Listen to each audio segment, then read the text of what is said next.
ছোটবেলায় যেই খাবারটা সবসময় পছন্দ ছিল, যখন কিছু খেতে চাইতাম না, মা এভাবে বানিয়ে দিত। আর গল্প শোনাতে শোনাতে একগাল দুগাল খাওয়াতে খাওয়াতে যে কখন থালার ভাত শেষ হয়ে যেত বুঝতেও পারতাম না।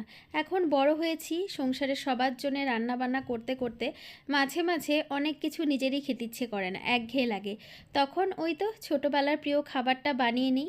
আর যখন একদম আমার মুখে রুচি থাকে না, তখন বেশ ঝালঝাল করে আলুর মধ্যে পেঁয়াজ কাঁচা লঙ্কা দিয়ে এইভাবে লাল লাল করে ভাজা করে নিই। তার সাথে ডিমের অমলেটের মধ্যে বরাবরই একটু ঝাল বেশি খেতেই আমি পছন্দ করি।